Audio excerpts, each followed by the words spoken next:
ça va être quelque chose. Parce que d'abord, je suis content parce que je suis entre deux amis et donc ça c'est toujours assez agréable. Mais je suis surtout entre deux personnalités fortes qui ont des convictions fortes et en plus, mon petit doigt me dit qu'ils ne seront pas d'accord entre eux. Alors ça c'est très très bon pour un débat intéressant, c'est assez prometteur. Évidemment, la difficulté est qu'ils ont beaucoup de choses à dire et qu'ils se sont tous les deux plaints déjà de ne pas avoir assez de temps pour parler. Alors qu'est-ce que ça sera pour discuter en plus entre eux? Voilà. Alors je suis donc, je n'ai pas besoin de vous les présenter, c'est aussi l'avantage. C'est pour ça que ma tâche est très facile ce matin.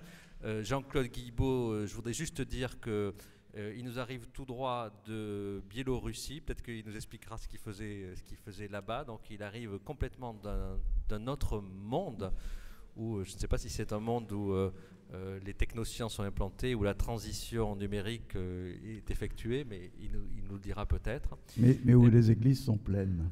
Mais où les églises sont pleines. Alors pour faire rêver les gens ici. C'est donc bien un autre monde. Voilà. Et Pierre Giorgini, pour avoir déjà eu l'occasion non seulement de discuter, je ne sais pas si on est censé officiellement se vous voyez, alors discuter ensemble, et surtout d'avoir déjà participé à des débats où j'ai eu l'occasion de t'écouter. Je sais que c'est toujours passionnant. Voilà. Donc on va vraiment passer un très, très, très bon moment autour de ces questions que tu as abordé dans ton livre, cette transition fulgurante qui est devant nous et cette difficulté que nous avons à penser en fait finalement un monde qui évolue plus vite que nos propres moyens intellectuels de réflexion. Alors vous êtes tous les deux des optimistes, je dirais de vrais optimistes. Et pourtant, face à cette évolution, à cette transition fulgurante, je ne suis pas sûr que vous soyez complètement d'accord, c'est ce que je disais tout à l'heure. Votre optimisme, là, peut-être se sépare, ce sera le lieu du débat. Alors, en 40 minutes, tu n'auras pas le temps de nous raconter tout ce qui est dans ton livre, mais au moins de nous donner une idée de cette transition, de ce que ce changement permis par les technosciences dans notre culture, dans nos modes de vie, dans notre façon de penser, va libérer, parce que je pense que c'est ça au fond que tu as envie de nous dire, c'est quelque chose qui nous donne une énergie pour créer et de la liberté pour créer et pour imaginer peut-être de nouveaux liens sociaux, de nouvelles façons de penser, de travailler, et c'est peut-être avec ça que Jean-Claude Guilbault ne sera pas d'accord. Bref, je te donne la parole tout de suite, en sachant que je devrais la confisquer dans 40 minutes. Très bien, merci. On ne pourrait pas décaler le repas, non. Bien, bonjour à toutes et à tous, très, très heureux, merci de... J'ai oublié, pardon, excuse-moi, j'ai oublié de vérifier que Jean-Baptiste Giraud était bien là, avec nous. Voilà, les slides, les transparents vont peut-être arriver, parce qu'il y a quelques images. Donc vous avez normalement la wiki, vous pouvez suivre aussi, ceux qui ne sont pas dans la salle, suivre sur la wiki radio avec Jean-Baptiste Giraud. Bon. Donc comme le disait Jean-Pierre, je ne vais pas traiter la partie, je dirais, des défis, même s'ils occupent une place importante dans l'ouvrage, puisque ce sera l'objet du débat, et Jean-Claude Guilbault étant là, bien sûr, pourra également présenter plus ces aspects de défis. Je vais me contenter simplement d'ouvrir une perspective. Comme je le dis toujours, cet essai n'est pas un exercice de prospective. Nous nous lançons d'ailleurs sur la prospective, puisque nous venons de recruter Michel Slovkos, mais c'est plutôt une perspective. Concernant les défis, nous avons mis en place depuis 2 ans maintenant dans cette université un groupe interdisciplinaire qui réfléchit évidemment sur les impacts, les défis, les aspects éthiques, et maintenant d'ailleurs sur l'aspect prospectif avec un partenariat avec la Cato de Lyon, Thierry Magnin et Olivier Frérot. Donc on commence à constituer une équipe très interdisciplinaire sur ces sujets. Donc moi, ce que je vais évoquer là, c'est plutôt cette mise en perspective qui s'appuie à la fois sur mon expérience, c'est-à-dire tout ce que j'ai plus ou moins vécu sur le champ professionnel. Comme je le disais tout de suite à Jean-Claude, je suis un peu comme le facteur cheval, c'est-à-dire j'ai ramassé des cailloux dans mon sac et voilà, et je propose de les mettre en perspective pour ouvrir une vision qui, par définition, évidemment, doit être contestable et contestée. Et d'ailleurs, dans l'ouvrage, c'est ce que nous faisons, puisque cet ouvrage a ouvert une deuxième partie à des contrepoints très interdisciplinaire. Alors, cette perspective, elle est autour de l'idée que nous vivons une transition que je qualifie de fulgurante. Cette transition étant fulgurante, essentiellement étant au départ plutôt de formation physicienne, liée à un phénomène très systémique, un phénomène qu'on va dire d'entropie, c'est-à-dire tous les éléments du système jouent les uns sur les autres, provoquant une transformation qui est à la fois une transition d'ordre technoscientifique, une transition d'ordre social, je dirais, avec un changement de paradigme des systèmes de coopération interhumains, et une transition donc d'ordre économique. Alors, concernant la transition d'ordre technoscientifique, elle est elle-même, si on peut envoyer les premiers transparents, elle est elle-même due à une combinatoire. Donc, je vais essayer. Alors, je ne peux pas avancer, donc je ne sais pas si ma zapette fonctionne. Elle est pourtant allumée. La transition n'est pas complètement fulgurante. La transition n'est pas complètement fulgurante. Voilà, donc l'idée au fond, c'est que ces facteurs technoscientifiques, on en a identifié 7, se combinent entre eux, se combinent avec l'explosion de ce que j'appelle le coélaboratif, et ensuite se combinent avec l'explosion de l'économie créative. Et d'ailleurs, un des experts dans ce domaine est dans la salle, puisque Patrick Coandé d'HEC Montréal nous a rejoints, produisant donc cette transition fulgurante. Alors, concernant les facteurs technoscientifiques, au fond, l'idée, c'est de montrer qu'on est là vraiment sur une transformation de type systémique, c'est-à-dire tous les éléments du système jouent les uns sur les autres.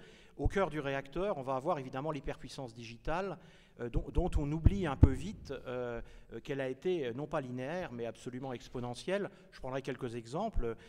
En matière de traitement d'informations, alors que les gens qui ont les cheveux un peu gris comme moi se souviennent de 1000 opérations par seconde sur des processeurs, nous sommes aujourd'hui au téra, c'est-à-dire à 1000 milliards d'opérations par seconde sur un quart de confetti, donc embarquable dans des objets. En matière de stockage, le holographic video disc qui va arriver prochainement dans les cartables de nos bambins fera 4 téras, c'est-à-dire 4000 milliards de caractères, et bientôt le multicouche fera 40 téras, 40 000 milliards de caractères. Pour vous donner un ordre de grandeur, c'est la bibliothèque François Mitterrand. Hein. Donc on voit bien qu'on est sur un changement d'échelle. Et concernant le transport de l'information, qui ne se souvient pas de juillet 62 où Léon Zitrone animait une émission en Mondiovision, nous avions 27 minutes d'antenne parce que le satellite devait être visible des 2 continents. Je rappelle qu'aujourd'hui, sur un câble multifibre 6 fibres transatlantiques, nous transportons 10 millions de canaux de télévision haute définition, couleur simultanée.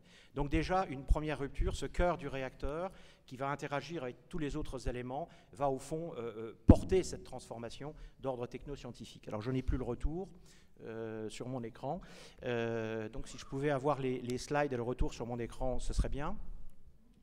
Voilà, c'est la technique fulgurante. On n'a plus l'écran de retour. Non, c'est rassurant. Voilà, c'est rassurant. Vous voyez, il y a une forme d'incomplétude finalement. Voilà. Saint-Augustin avait raison. Voilà, alors je vais continuer d'avancer. Donc, le cœur du réacteur, c'est cette hyperpuissance digitale. Alors, la première combinatoire, alors je vais le faire de tête après tout, la première combinatoire va concerner ce que l'on appelle l'homme augmenté, l'homme connecté. Et je prendrai à chaque fois qu'un exemple, parce que si on commence à prendre des exemples, on va passer la journée.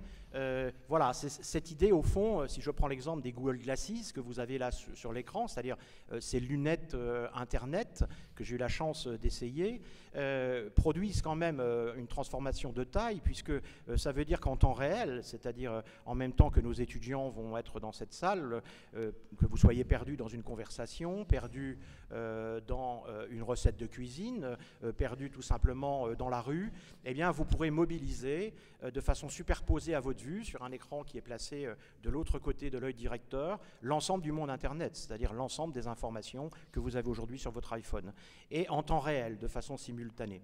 Alors vous voyez les questions que ça peut poser quand nous, à l'université, on verra arriver nos étudiants équipés à 50 ou 80% de ces Google Glasses. Alors même si aux États-Unis, elles sont en train d'essuyer un revers, puisque 72% des Américains demandent leur interdiction, à cause d'une simple petite chose, c'est le petit trou, vous voyez en haut à droite, qui est une caméra qui permet de filmer sans que la personne le sache, ou de visiophoner au fond, c'est-à-dire de transmettre à la fois ce que vous voyez à distance. Et ça, pour nos amis américains, évidemment, ça dépasse un peu les limites, mais Google est en train de préparer des formes de réponse, notamment avec une LED qui s'allume lorsque vous filmez.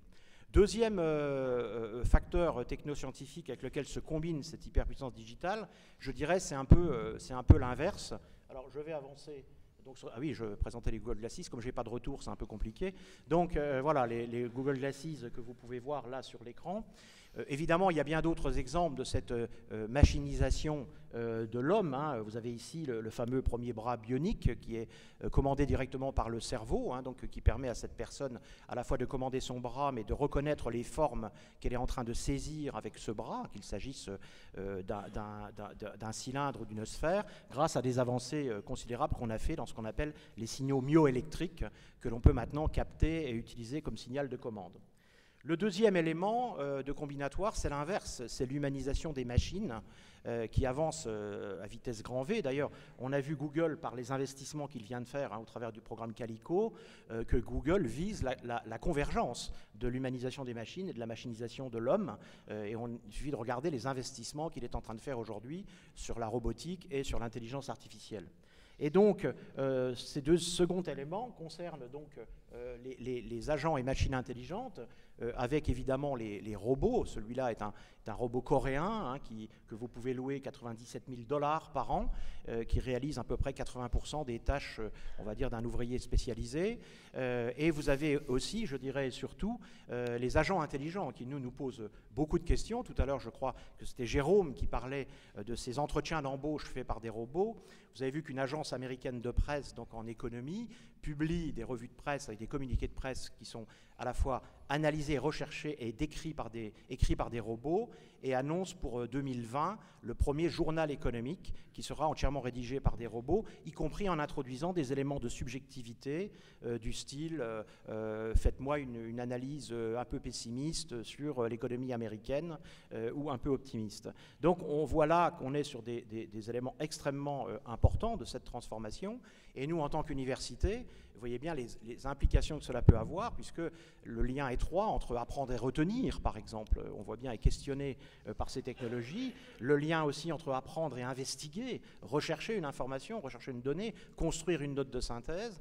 Eh bien, comme un ami professeur à Berkeley me disait, vous savez, les professeurs qui envoient leurs avatars, ça c'est aujourd'hui, ce qui nous attend, c'est les étudiants qui vont nous envoyer leurs avatars, et là, ça va devenir beaucoup plus compliqué.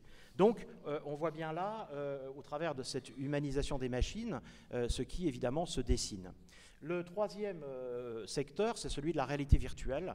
Alors là, en tant qu'ingénieur, je ne peux que constater que les méthodes d'ingénierie ont été complètement bouleversées, puisqu'aujourd'hui, on est capable, à partir d'une simple intuition, d'élaborer une esquisse, un avant-projet, réalisé en 3D, et surtout de faire tous les calculs d'impact qu'aura cet objet sur sa conception même. Et ça bouleverse complètement les méthodes d'ingénierie. À quoi sert-il encore de former nos ingénieurs à du calcul numérique, à des équations d'optimisation, alors que la machine calcule automatiquement l'impact. J'étais encore chez Thales il n'y a pas très longtemps, ils ont des cockpits virtuels. Vous bougez un élément du cockpit et le système calcule toutes les conséquences technologiques sur l'ensemble du système, allant jusqu'au dernier fil électrique du troisième moteur. Donc là encore, on bouleverse complètement la formation des ingénieurs, et évidemment, ayant dirigé des écoles d'ingénieurs pendant quelques années, on s'est intéressé de très près à ça. Le 3D, c'est vraiment une révolution en soi.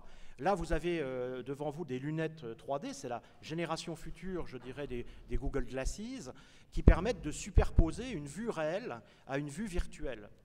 Et on voit bien qu'aujourd'hui, il est de plus en plus difficile de faire la différence entre une vue virtuelle, synthétisée, et un film réel, avec toutes les questions que ça pose. D'ailleurs, Jacques Arène, le psychanalyste, en parle un peu dans l'ouvrage.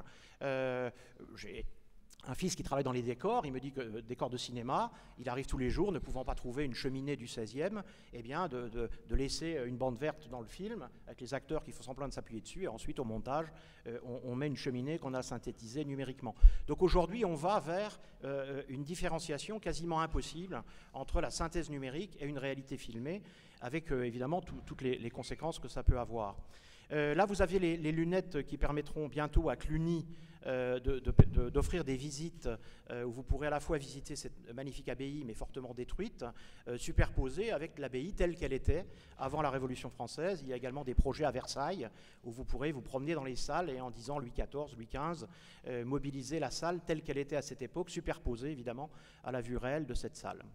Alors, le 3D ne se contente pas de la réalité virtuelle. Là, vous avez quelques exemples dans le domaine de l'ingénierie. Là, c'est la conception, effectivement, d'ailleurs, d'un cockpit. Dans le domaine aussi de l'architecture, puisqu'aujourd'hui, s'il y en a qui vont... Si parmi vous, des personnes vont dans le voyage apprenant cet après-midi dans nos Fab Labs, vous verrez qu'aujourd'hui, on sait imaginer un bâtiment, le designer et l'imprimer en 3D, évidemment en version réduite, quasiment immédiatement. Et donc ça change, y compris dans les méthodes de conception, les interactions entre abstrait et concret, puisque je peux très rapidement concrétiser une intuition, une image, et surtout la co-designer, c'est-à-dire amener plusieurs acteurs à travailler à partir de cette réalisation concrète. Donc c'est pas neutre, enfin, je veux dire, ça change assez profondément, y compris les méthodes de conception. Alors évidemment, comment parler du 3D sans parler de l'impression 3D, hein, dont on parle partout, il faut bien avoir en tête que l'impression 3D, elle va du macro, hein, c'est-à-dire il y a 15 jours, on a pu discuter assez longuement avec ce Chinois qui imprime des maisons, hein, il a une imprimante 3D de 27 mètres carrés, il annonce 110 mètres carrés. Hein. Ce qui est intéressant dans son modèle, c'est qu'il travaille uniquement avec des matériaux de récupération. Hein. Donc il a créé un écosystème d'économie circulaire où il va broyer un certain nombre de matériaux et en mettant des durcisseurs, il va imprimer la maison. Et il nous expliquait au World Forum qu'il travaillait maintenant sur des canons à verre et des canons à métaux et qu'il ira probablement vers une impression quasiment totale de la maison avec ses vitres, avec ses réseaux électriques, ses réseaux d'eau, etc. Comme disait un ami qui était là, quand est-ce qu'ils vont imprimer le chien et l'aspirateur. Donc le journal là, éventuellement.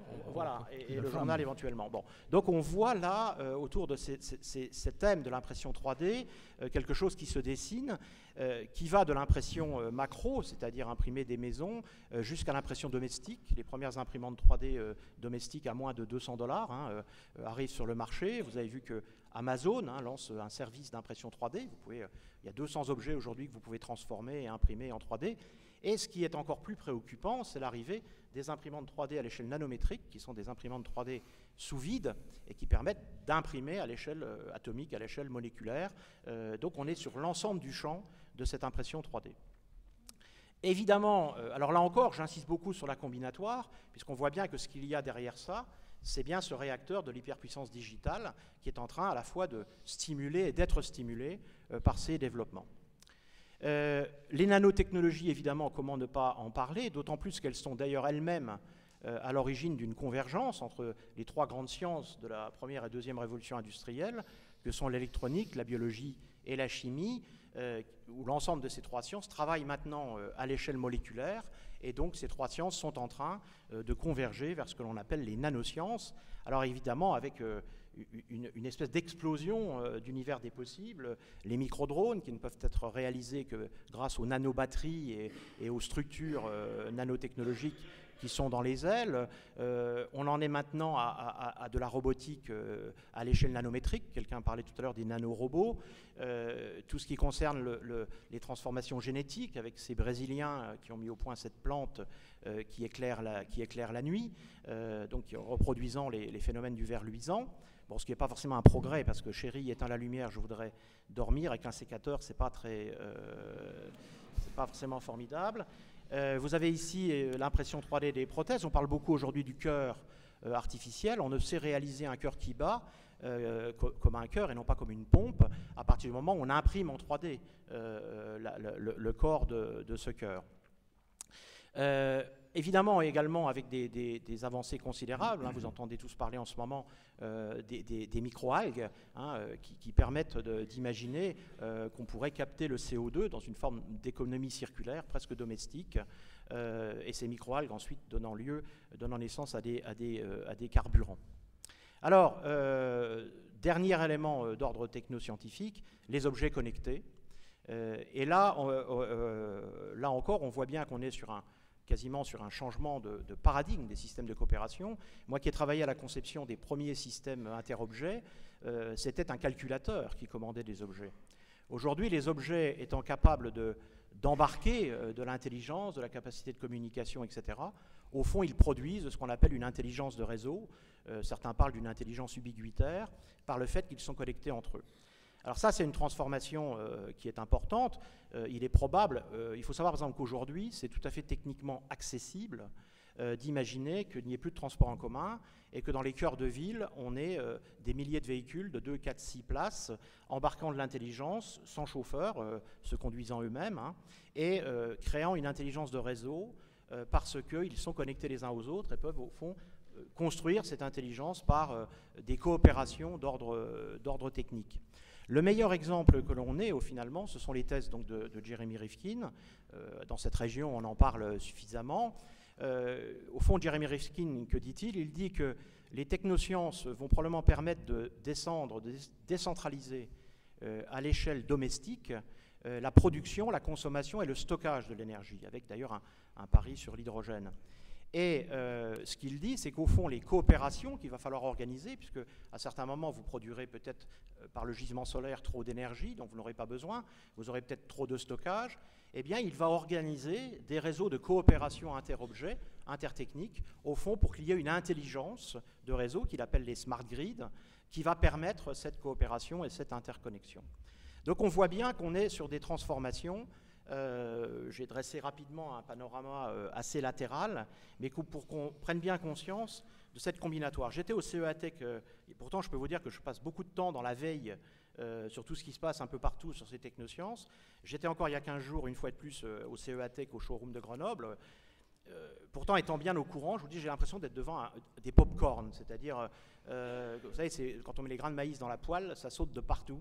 Et c'est vrai que c'est assez impressionnant dès qu'on commence à regarder de façon assez latérale ce qui est en train de se passer et surtout les interrelations qui sont en train de se construire entre les différents domaines techniques avec une explosion de l'univers des possibles qui est assez stupéfiante, on pourrait même dire assez sidérante quand on le regarde de près.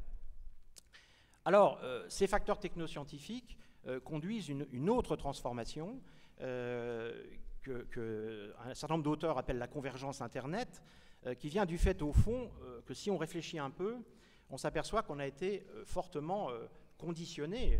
Moi, en tant qu'ingénieur, j'ai été fortement conditionné, même mentalement, sur les modèles en arbre, si on pouvait laisser le slide, hein, les modèles pyramidaux, la pyramide, l'organigramme qu'on va retrouver dans un certain nombre d'organisations, ou le modèle en étoile avec un centre qui coordonne une périphérie, et puis le modèle en flux qu'on va retrouver dans tous les grands plans qualité, où on va considérer qu'on a un fournisseur d'un côté et un client de l'autre. Ça a quand même structuré la pensée de la deuxième révolution industrielle de façon assez forte. On va retrouver ces modèles dans la plupart des modèles, y compris de management, voire même d'organisation sociétale.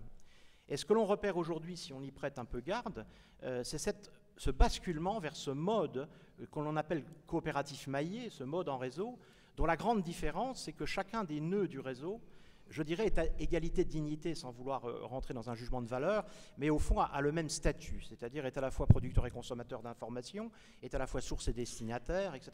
Nous rentrons dans un univers que l'on appelle la coproduction, la co-intelligence, la co est en train de naître un peu partout. Et si on regarde d'un peu près ce qui se passe, vous voyez qu'il n'y a pas de secteur aujourd'hui qui ne soit pas concerné par l'émergence de ce qu'on pourrait appeler la coéconomie ou la co-société, et on peut les regarder tous. Si vous regardez la finance, aujourd'hui je travaille beaucoup avec le secteur bancaire, ce qu'on appelle le crowdfunding, c'est-à-dire la finance participative. Au fond, ce sont des réseaux, des personnes qui se mettent en réseau pour investir, pour accompagner le développement, sans qu'il y ait forcément d'intermédiaire, même pas d'intermédiaire dématérialisé. Hein. KissKissBank, c'est un intermédiaire dématérialisé, mais il y a quand même l'intermédiaire. eBay, c'est un intermédiaire dématérialisé, mais il y a quand même l'intermédiaire. Là, il n'y a pas d'intermédiaire. C'est comme la partie de boule que vous organisez sur la place du village de façon spontanée, sans qu'il y ait d'association. Et donc, cette désintermédiation, d'ailleurs, pose un certain nombre de questions, puisque l'intérêt de l'intermédiation, c'est qu'elle nous permet de réguler, c'est-à-dire de définir des normes qui vont protéger les plus fragiles, etc. Mais j'avais dit que je ne parlerai pas des défis, mais on voit bien que ça pose un certain nombre de défis.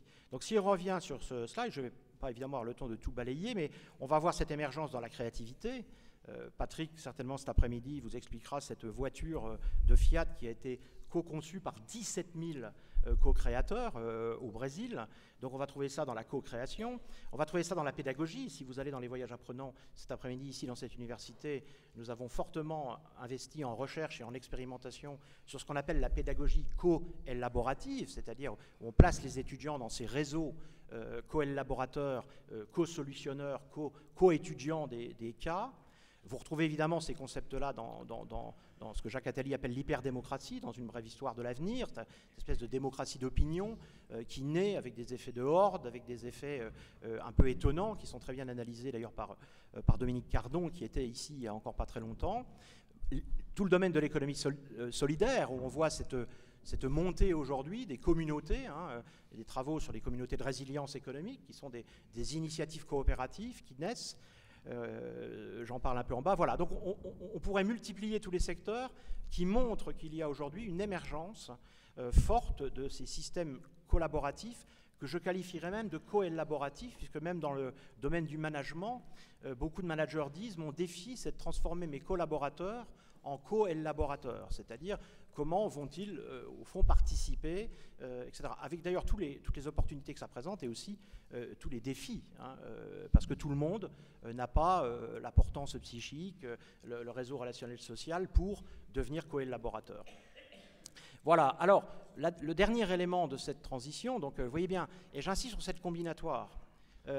Quand vous regardez les communautés de troc, par exemple, ou même les monnaies locales, puisque j'aperçois Christophe dans la salle, il y a des monnaies locales qui sont matérialisées, c'est-à-dire comme le Palmas, par exemple, la Palmaras au Brésil, mais vous avez aussi des monnaies locales, ou le VIR en Suisse, mais vous avez aussi des monnaies locales comme le Sol, comme le Bitcoin, etc., qui sont des monnaies complètement dématérialisées, virtualisées. Et on voit donc bien qu'il y a au fond cette convergence Internet, cette émergence de cette structure co-élaborative d'un tissu social dont on a l'impression, mais là je serais très prudent, qu'il est en train de se reconstruire du bas en haut, et avec évidemment tous les risques que ça embarque. On pourrait parler des monnaies locales, des effets dominos, du risque qu'il pourrait avoir de partir dans un truc un peu naïf qui consisterait à dire, je crois qu'il y a 3000 monnaies locales répertoriées aujourd'hui dans le monde, disons alors allons-y, faisons-en 10 000, 15 000, 20 000. Bien sûr, évidemment, il faut regarder ça. Je crois que la question, c'est l'articulation, au fond, entre les monnaies traditionnelles et ces monnaies locales. Donc on est bien sur une combinatoire, et on voit bien que les aspects technoscientifiques viennent renforcer ces formes de coélaboration, et en même temps, et notamment la désintermédiation, et en même temps sont renforcés puisqu'au fond, ils développent des usages qui viennent renforcer leur côté indispensable. Je prends toujours l'exemple, moi j'avais été frappé par un livre de Gérard Métayer, peut-être certains se souviennent dans les années 80, où au fond, quand on regarde dans ma famille, on était contre le téléphone au tout début. C'était la famille italienne, on se retrouvait le dimanche chez la maman, et les oncles disaient, quand on aura le téléphone, on ne se retrouvera plus le dimanche chez la maman. C'est-à-dire, voilà, on ne veut pas du téléphone. Aujourd'hui, il est devenu quasiment impossible, très difficile de vivre sans le téléphone. Essayez d'organiser un ciné-resto avec 4 copains. Si vous faites un Moodle par la poste, si vous voulez, ça va prendre un certain temps. Donc on voit que toute cette interaction, au fond, entre un objet de communication qui se développe et comment il restructure le tissu social en amont ou en aval sur son utilisation. Alors je terminerai par l'économie créative. Puisque évidemment j'aurais pu parler de l'économie circulaire ou de l'économie de la fonctionnalité. Ce qu'on a trouvé intéressant dans le groupe qu'on a constitué, parce qu'on a ce partenariat avec HEC Montréal sur l'économie créative, c'est les thèses qui ont été développées par Patrick Wandé et Laurent Simon autour de l'underground, enfin des thèses sur les villes créatives. Et au fond, on a fait un petit travail en disant, si on regarde un peu dans la distance, on s'aperçoit que la valeur ajoutée humaine, depuis à peu près 3 millions d'années, au fond, était autour de la force et l'habileté. Ça ne veut pas dire qu'il n'y a pas de créativité chez les chasseurs, mais en tous les cas, ce qui était dominant, c'est la force et l'habileté. Et si on n'avait pas la force et l'habileté, on ne pouvait pas nourrir sa famille, on pouvait survivre difficilement. Finalement, assez récemment, si on pouvait remettre les slides, assez récemment, on a démultiplié cette force par la domestication de l'animal, il y a à peu près 10 000 ans.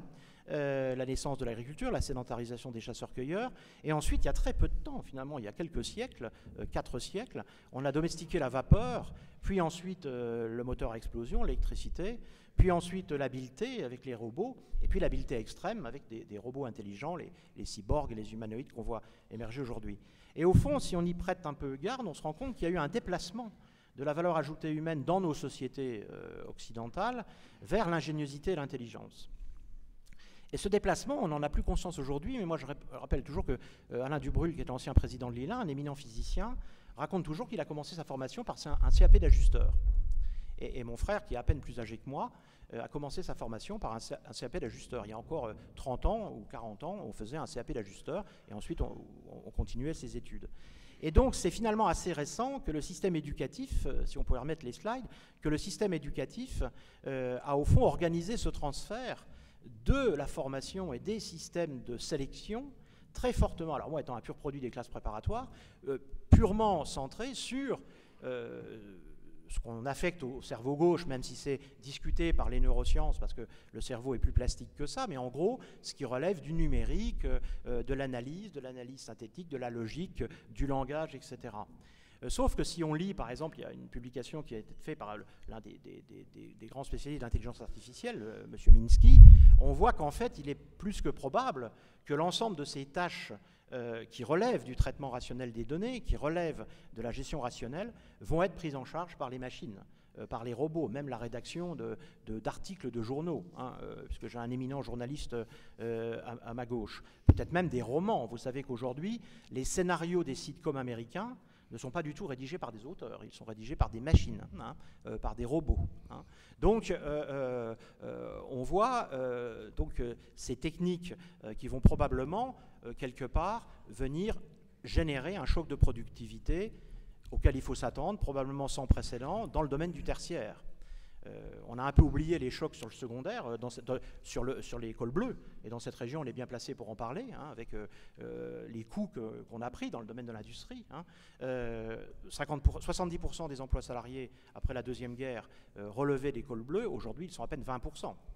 Donc on a eu une explosion des cols blancs, avec les qualités d'ingéniosité et d'intelligence, tout ce qui relève du cerveau gauche, et on voit bien que le curseur est en train de se déplacer. Et c'est le prix Nobel d'économie, Edmund Fels, qui dit que nous sommes en train de passer d'une économie centrée sur l'efficacité productive à une économie centrée sur l'intensité créative. C'est là-dessus que nous réfléchissons aujourd'hui, parce que comment on prépare nos jeunes à rentrer dans cette économie de l'intensité créative. Et aujourd'hui, on est dedans, comme je suis un peu dans les temps, ce qui est absolument exceptionnel. Remarquable. Voilà, c'est vraiment par profond respect pour Jean-Claude Guibaud qui est là. On voit bien, si je raconte cette histoire, quand j'ai fait mes premiers recrutements dans les années 90, quand j'étais DRH des réseaux nationaux de France Télécom, quand je voyais arriver un ingénieur, je lui disais « Vous avez fait quelle école, mon ami ?» Et il me disait « J'ai fait, je sais pas, l'INSA de Lyon. » Alors je lui disais « Très bien, alors vous avez fait quelle option ?» Alors j'ai fait l'option mécanique. « Ah, et en mécanique, vous avez fait quoi ?»« Ah bon, on a travaillé tel sujet. »« Ah bon, avec quel professeur ?» On passait 1 heure là-dessus. Et à la fin, la DRH m'avait mis une espèce de petite case, qualité humaine intrinsèque, ouverture à l'art, etc.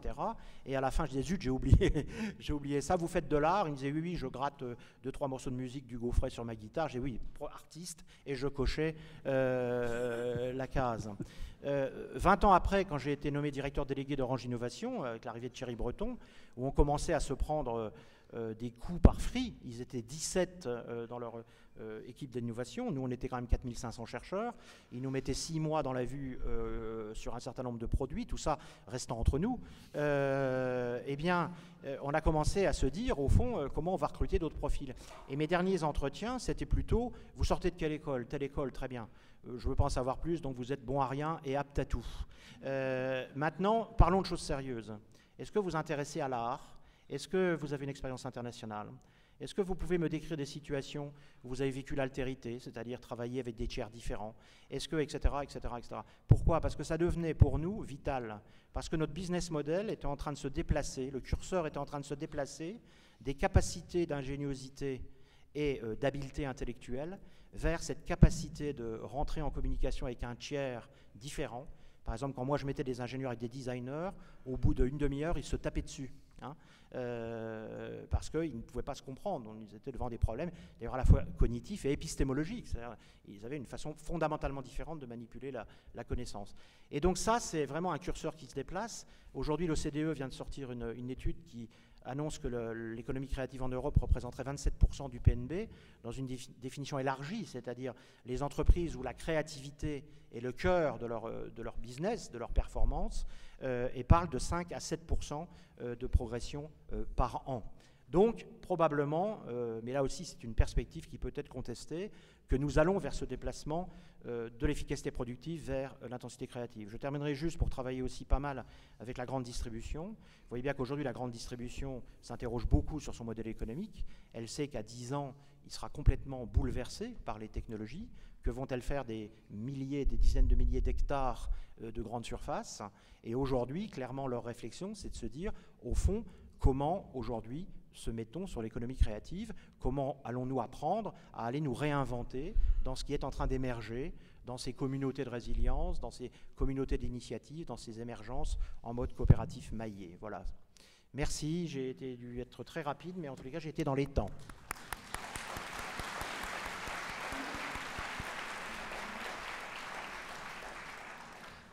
Moi, je suis censé te remercier, mais je ne sais pas si je vais le faire parce que j'ai appris comme ça en passant que on n'aurait même plus besoin d'éditorialistes, les robots feraient ça très bien, donc je me sens donc devenir complètement inutile, c'est assez angoissant. Cela dit, en t'écoutant, je me disais que l'image du pop-corn que tu as évoqué pour ta récente visite à Grenoble, hein, c'est ça, s'appliquait assez bien à ton intervention et à tous les thèmes que tu as développés. Finalement, pratiquement chacun des concepts que tu as lancés comme ça, en passant, mériterait 3 jours de session pour y réfléchir, les discuter et voir ce que ça change dans notre conception même de l'être humain. Voilà, alors je note qu'on va rentrer dans un monde dans lequel on n'imprimera plus les journaux, mais on imprimera les maisons. Donc ça, c'est assez finalement troublant. Un monde dans lequel les tomates n'ont pas de goût, mais les légumes nous éclairent. C'est assez intéressant aussi, finalement, assez vertigineux. Alors, je ne sais pas s'il faut opposer les... Oui, tu veux dire quelque chose? Oui, juste une minute sur ce que tu disais. Je vous invite à vous connecter sur YouTube et quand vous aurez le temps, et d'aller regarder un projet qui s'appelle Morph, M-O-R-P-H. C'est un co-développement entre Google et Nokia. Et vous allez voir, parce que tu parlais des tomates, vous allez voir le terminal multisensoriel qui est annoncé au marché pendant 5 ans. C'est assez surprenant, presque inquiétant, ou ça dépend comment on le regarde. Ce que je voulais simplement dire, c'est que ce terminal, parce que j'ai eu la chance aussi de le voir, il est muni d'un nez. C'est-à-dire qu'en passant ce terminal, qui est le futur portable, qui sera comme un mouchoir, hein, complètement souple, sur une pomme, tu auras immédiatement la composition chimique de la pomme, y compris s'il y a dessus des pesticides ou quoi que ce soit. Voilà. Il est connecté au réseau neurolymphatique, on peut transmettre des émotions, etc. Je voulais juste dire ça. Morph, M-O-R-P-H, vous allez sur YouTube, ça vous donnera soit le moral, soit ce sera sponsorisé par Prozac. En attendant, c'est quand même mieux de cueillir la pomme directement sur le pommier. Bien sûr. Voilà. Alors justement, je ne sais pas s'il faut opposer les techno-prophètes et les techno-sceptiques, hein, parce que ce matin, tu avais pour tâche de nous ouvrir des perspectives. Et évidemment, tu n'es pas complètement naïf par rapport aux questions et aux problèmes qui sont soulevés. Et néanmoins, c'est le rôle de Jean-Claude que de t'apporter la réponse. Tu n'auras pas la partie si facile que ça, Jean-Claude, même si tu invoques les grands penseurs du techno-scepticisme qui ont commencé à réfléchir dès les années 60 et 70, et sûrement tu le feras. Tu n'auras pas la partie facile parce que c'est un monde assez vertigineux, mais j'imagine que tu vas nous apprendre à reprendre nos esprits quand le vertige nous saisit. Non, mon cher Jean-Pierre, rassure-toi, je ne vais pas invoquer les grands auteurs du technoscepticisme parce que je ne suis pas technosceptique. J'essaie simplement d'être lucide, clairvoyant et de ne jamais tomber dans la béatitude. Puisqu'on a beaucoup parlé d'Internet ce matin, je connais depuis une bonne vingtaine d'années, j'ai lu d'ailleurs il y a très longtemps, ça devait être au milieu des années 95, le premier auteur qui versait dans la cyberbéatitude, qui s'appelait Pierre Lévy, et qui a été l'auteur du premier rapport sur l'informatisation pour le Conseil de l'Europe. Je connais bien Pierre Lévy, je l'ai rencontré, etc. Donc je ne suis pas un technosceptique. Simplement, je vais dire que, ayant lu, ayant entendu, ayant relu Pierre Giorgini, j'éprouve un grand sentiment de fraternité et un grand désaccord. Autrement dit, nous sommes dans cette hypothèse que j'aime assez du désaccord fraternel. C'est d'ailleurs, j'en profite pour évoquer au passage et lui rendre hommage, c'est le type de rapport qui me lie depuis plus de 20 ans avec Michel Cantu, dont je suis tout fier d'avoir publié le dernier livre qui s'appelle « La scène de ce drame et le monde ». Et c'est vrai que nous avons avec Michel depuis très très longtemps des rapports de désaccord fraternel. Comment vous dire? Je vais d'abord parler de la fraternité. C'est vrai que, cher Pierre, j'ai aimé en vous l'impétuosité, j'ai aimé en vous cet appel sans cesse renouvelé à être critiqué, être mis en cause, autrement dit, ce refus de vous enfermer dans vos prétendues certitudes. J'ai été très sensible à ça. Et puis, pardonnez-moi d'être... Il y a toujours un moment donné où votre propre subjectivité vous rattrape. J'ai eu l'immense satisfaction, à la fin de votre livre, de voir que vous citiez comme un texte prometteur pour l'avenir le manifeste convivialiste dont j'ai eu la chance d'être l'un des rédacteurs.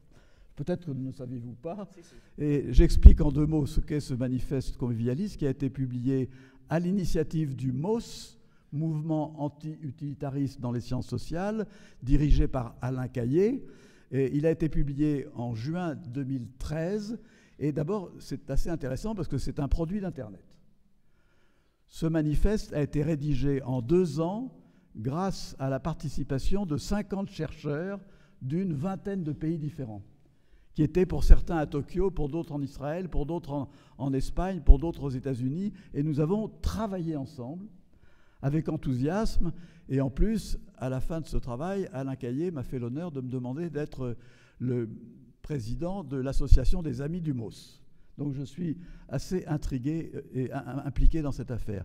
Sauf que, pardonnez-moi, mon cher Pierre, c'est en vous lisant, je me demande si vous avez bien lu notre manifeste, parce que vous en faites l'éloge, alors qu'il est assez radicalement sur des positions assez radicalement différentes des vôtres. Je veux dire qu'il n'est pas technophobe, ou je ne sais pas ce qu'on dit, mais il est simplement critique. D'ailleurs, je me demande si ce n'est pas là que vous avez trouvé le titre de votre livre, parce que nous parlons, dans ce manifeste, nous parlons d'une transition foudroyante. Ça ne vous a pas échappé? Oui. Alors, de foudroyante à fulgurante, comment vous dire? Donc, c'est là où est née tout d'un coup cette idée critique, c'est-à-dire que vous êtes infiniment plus technophile que vous ne le dites.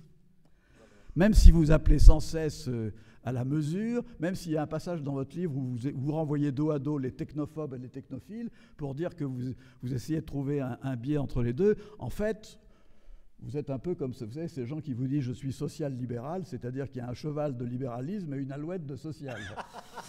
Et donc, dans votre livre, il y a un cheval de technophilie et puis une alouette de critique. Mais je ne vais pas en rester à ces considérations un peu abstraites. Pour être tout à fait précis, j'ai 3 critiques globales à vous faire. Rassurez-vous, elles sont toutes légitimes, je pense, et aucune n'est humiliante ou ne peut être mal prise. La première critique, c'est, pardonnez-moi, c'est qu'elle m'a fait penser à cette phrase de Mark Twain que Michel Serres avait citée et qui nous concerne tous autant que nous sommes. Cette phrase disait « Quand on a la tête en forme de marteau, on voit tous les problèmes sous forme de clous ». Quand on est spécialiste des télécommunications et de l'informatique et de la communication, on a tendance à voir tous les problèmes sous forme en effet, de télécommunications, etc. Mais j'ai envie de vous dire, ce qui m'a manqué dans votre livre, c'est que la transition technologique que vous décrivez n'est qu'une des mutations que nous vivons en même temps. Moi qui ai passé 17 ans de ma vie à essayer de décrire les mutations que nous vivons, je pourrais vous dire qu'il y en a au moins 5 et que vous n'en abordez qu'une et vous faites de cette unicité, si j'ose dire, une explication globale. Nous vivons une mutation géopolitique, c'est-à-dire le décentrement de l'Occident par rapport au reste du monde, la provincialisation de l'Occident, après 4 siècles de domination. Nous vivons une mutation économique, la mondialisation ou la globalisation qui soustrait à la délibération démocratique une partie de son pouvoir sur l'économie, qui délocalise et qui fait du marché quelque chose de hors sol. Nous vivons la mutation numérique, en effet, parmi les 5. Nous vivons la mutation génétique, qui nous introduit en effet dans un rapport à la procréation, à la vie, à l'arbre de la vie, comme le disait un généticien new-yorkais. Nous avons tout d'un coup la capacité d'agir sur l'arbre de la connaissance. Et puis nous vivons en même temps une mutation écologique qui fait que tout d'un coup nous sentons bien et nous savons bien que c'est bien de faire l'éloge du capitalisme, du marché, etc. Mais nous savons très bien que nous ne pouvons pas vivre très longtemps sur ce modèle, que c'est tout simplement impossible. Il nous faudrait 5 terres. Donc ce qui m'a troublé en vous lisant, c'est que chaque fois, vous partez de citations, de choses concrètes que vous expliquez très bien, mais vous n'expliquez jamais le contexte. Et pourquoi, compte tenu de ces 5 mutations qui s'enchevêtrent, derrière tout ce que vous décrivez, il y a des affaires de pouvoir, il y a des affaires de domination, il y a des affaires de violence, il y a des affaires contre lesquelles il faudrait être quelquefois capable de s'insurger, mais au sens chrétien du terme. Vous savez, j'ai retrouvé, il m'est revenu en mémoire une phrase magnifique d'Albert Camus, une phrase qu'il avait prononcée lors de sa fameuse conférence en 1948 devant nos dominicains de la Tour Maubourg, une conférence assez favorable au christianisme d'ailleurs, et il disait simplement qu'il redoutait que les chrétiens se laissent arracher la vertu de révolte et d'indignation qui lui ont appartenu voici bien longtemps. Autrement dit, notre boulot, si j'ose dire, de chrétien, ça n'est pas d'être béni oui-oui, et ça n'est pas de tout accepter comme ça. Je vous prends un exemple de cette unicité de votre raisonnement. Vous parlez à un moment donné de la NBIC, je dis ça en anglais, la NBCI, c'est la convergence des 4 technologies de pointe qui sont N, les nanotechnologies, B, les biotechnologies, I, c'est les technologies de l'information, et C, c'est les sciences cognitives. Ce rapport a été fait en 2002 aux États-Unis, vous le citez en passant, mais vous ne dites à aucun moment ce qu'il a engendré. Il a engendré des choses terrifiantes. C'est-à-dire qu'il a engendré d'une part d'un côté ce qu'on appelle la singularité, qui a fait que Google a créé en 2009 en Californie une Singularity University. Je n'ai pas le temps d'expliquer ce que c'est que la singularité. Et puis il a produit cet étrange type anthropologique qu'on appelle les technoprophètes. Que sont les technoprophètes contre lesquels nous luttons au MOS? C'est les gens qui sont convaincus que tous les problèmes humains pourront être résolus par la technologie. Autrement dit, pardonnez-moi, c'est une forme de sottise. Je me souviens qu'en 1995, j'avais lu un livre encore plus incroyable d'un grand physicien américain, Sven Weinberg, qui s'appelait « Le projet de théorie ultime », où il expliquait qu'on allait bientôt arriver à une théorie ultime qui expliquerait tout de la vie. Tout de la vie, tout de la mort, donc il n'y aurait plus ni Dieu, ni croyance, ni rien, il n'y aurait qu'une connaissance. C'est évidemment des sottises. Pour ce qui concerne les technoprophètes, je vais vous citer 2 exemples. Et un exemple. Je suis convaincu, pour les avoir beaucoup lus, beaucoup déchiffrés, pour avoir lu beaucoup de choses les concernant, je suis assez convaincu que ce sont des cinglés. Ce n'est pas la peine de tourner autour du pot, ce sont probablement des cinglés. Je vais en citer 2. Il y en a un qui s'appelle Ray Kurzweil, qui est lui justement le prophète de la singularité, et puis on aura peut-être le temps d'en parler tout à l'heure, et l'autre s'appelle Hans Moravec, qui est le défenseur du transhumanisme, du post-humanisme, selon lequel, au fond, il faut que nous renoncions à notre humanité, parce que demain, nous serons des humains augmentés, nous serons autre chose. Nous aurons des prothèses de toutes sortes, des barres de mémoire dans le cerveau, etc. Donc il y a cette espèce d'idéologie du transhumanisme. Je vous signale qu'il n'y a pas très longtemps, un journaliste scientifique américain, Mark Derry, a posé la question suivante à Hans Moravec. Monsieur Moravec, si jamais avec beaucoup d'argent, vous arrivez à fabriquer 1000 hommes augmentés, imaginez même que vous ayez, je ne sais pas, un programme gigantesque comme le programme Apollo, que vous ayez les moyens de fabriquer 100 000 hommes augmentés, parce que ça coûte très cher. Que ferez-vous des autres? C'est-à-dire les humains. Et il a cette réponse glaçante, les dinosaures ont bien disparu. Nous nous rendrons compte à ce moment-là que l'homme est une expérience ratée. Alors il faut savoir qu'Hans Moravec, il a pignon sur rue, il est très écouté aux États-Unis, etc. Et que nous avons en France des transhumanismes qui se réclament d'eux, même s'il y en a qui commencent à comprendre que c'est une forme de sottise.